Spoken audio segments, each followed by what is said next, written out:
Hello, welcome back to my channel. আজকে আমরা যাচ্ছি একটা বিয়ে বাড়িতে। প্রথম ইউএসএতে এসে আমাদের একটা বিয়ে বাড়ি পড়লো। ঘরের খুব খারাপ অবস্থা। লোলো এখন মোজা পড়ছে, রেডি হয়ে গেছে। তো এটা সৌরভের অফিস কলিগের একজনের বিয়ে, জুনিয়র। তো সেখানে যাচ্ছি। তো বাকি কথা বরং ওখানে গিয়ে বলবো, আর আপনাদেরকেও দেখাবো যে ইউএসএতে কীভাবে, মানে ইউএসএ বিয়ে বাড়ি কীরকম হয়। তো এই আমি সেজেছি, দাঁড়া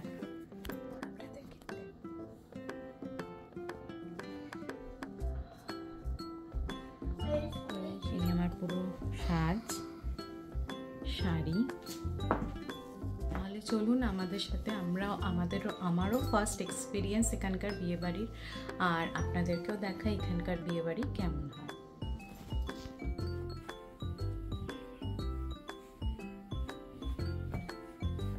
ওঠো, হ্যাঁ জুতোটা পরো, পরে দেখাও। তোর বাবা পরিয়েছে, ট্যাগটাও খোলেনি। সত্যি ট্যাগ শুদ্ধ জামা পরিয়ে দিয়েছে। চলো ওঠো। না উঠে দাঁড়িয়ে দেখাও ড্রেসটা। বাহ বাহ, খুব সুন্দর, দেখি তাকাও। নমস্কার বন্ধুরা, ওয়েলকাম ব্যাক টু ভিনদেশি চান্দ্রেস চ্যানেল। আপনারা সবাই কেমন আছেন? আশা করি আপনারা খুব খুব ভালো আছেন। আমিও খুব ভালো আছি। আজকে আমার নতুন ব্লগটা শুরু করে দিলাম। আর এখনও যারা আমার চ্যানেলটিকে সাবস্ক্রাইব করেননি তাদেরকে অনুরোধ রইল আমার চ্যানেলটিকে সাবস্ক্রাইব করে দেওয়ার। আমরা এখনও পার্কিং লটেই বসে। এখন আমরা বিয়েবাড়িটা খুঁজে পাইনি। একটা বিশাল বড় জায়গায় 7খানা বিয়েবাড়ি চলছে। কোন হলে বিয়েবাড়ি চলছে সেটাই হচ্ছে মেন ব্যাপার।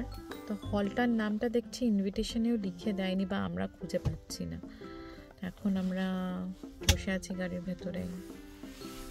সৌরভ কলিগদের ফোন করছে, কি অবস্থা। আর বাবা বলেছে যে কোন কোন কোন ইনভিটেশন না, এখানে অনেকগুলো বিয়ে বাড়ি চলছে না, মানে আজকের দিনটাতে সব জায়গায় প্রচণ্ডই রাশ বেশি। 17 তারিখ। তো দেখি বাবু, যাস না, সামনেটা যাস না বাবু। গাড়ি বাবা কিন্তু পুরো স্টপ করেনি। গাড়ি চলতে আরম্ভ করলে তুই পারবি তো চালাতে? যাস না, চলে।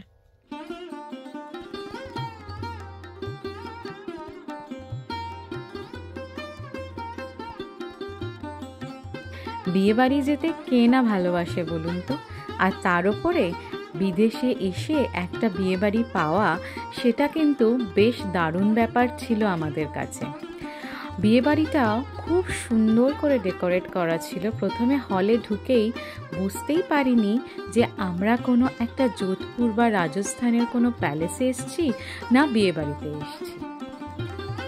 এত সুন্দর করে চারপাশটা সাজানো ছিল। সাথে করে আমার এইখানের এই যে কনসেপ্টটা খুব ভাল লেগেছে, যে ওপরটা দেখুন কি সুন্দর, মনে হচ্ছে মেঘ আর আকাশ, সাথে করে সুন্দর কোনো একটা কেল্লা, সেইখানে বিয়ে হচ্ছে। আমার এই অ্যাম্বিয়েন্সটা ভীষণ মন ছুঁয়ে গেছে।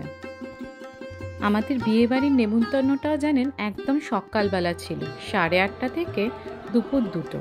ওখানে পৌঁছেই আমরা স্ন্যাক্সটা সেরে নিয়েছিলাম। স্ন্যাক্সে নিয়েছিলাম সিঙ্গারা, তন্দুরি পনির, ফুচকা, তারপরে স্প্রিং রোল, আরও অনেক কিছুই ছিল। কিন্তু সেটা খেতে খেতেই দেখছি তখন অলরেডি কনে আসছে। তাই জন্য খাবারের প্লেটটা রেখে আগেই ভাবলাম যে কনে আসছে, এই মোমেন্টটা আগে একটু ক্যাপচার করে নিই।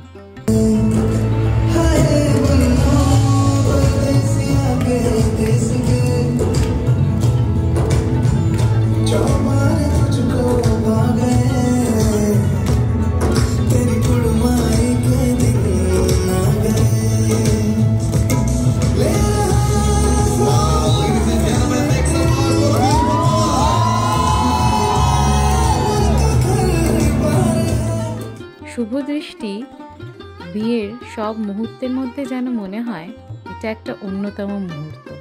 কি দারুণ লাগে দেখতে। এই মেয়েটি হচ্ছে সৌরভের অফিস কলিগ। এত সুন্দর, এত গ্র্যান্ড সেলিব্রেশন হচ্ছে আমেরিকাতে এসে, এটা ভাবা যায় না। কত কত আত্মীয় স্বজন, কলিগস, বন্ধু বান্ধব সবাই আছে। আমার তো ভীষণ ভাল লাগছিল দেখতে। মনে হচ্ছিল কোনো রাজা মহারাজাদের বিয়ে দেখছি। কি সুন্দর লাগছে বর বউকে একসাথে দেখতে। ওদের দুজনকেই বেশ মানিয়েছে, যেরম মেয়েটিকে মিষ্টি দেখতে সেরম ছেলেটিকে। ওদের আগামী জীবন যেন খুব সুন্দর হয়, সুস্থ থাকে, ভালো থাকে, আর এরকম হাতে হাত ধরে যেন সারা জীবন থাকে, ভগবানের কাছে এইটুকুই চাইব।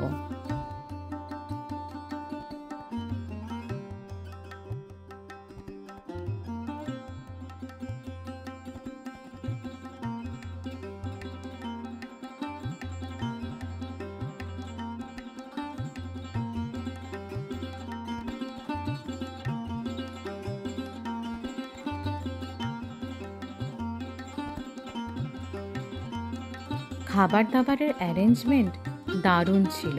এত রকম ভেজ রান্না হয় আমার জানাই ছিল না।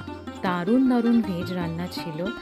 ভেজ মালাই কোফতা থেকে শুরু করে পনির, তারপর ভেজ ফ্রাইড রাইস, নানা রকম গুজরাটি ডিশ, তার মধ্যে একটা গাট্টে কি সবজি ছিল, ওটাও খুব টেস্টি ছিল, ঢোকলা ছিল, আর ডেজার্টেও দারুণ দারুণ আইটেম ছিল।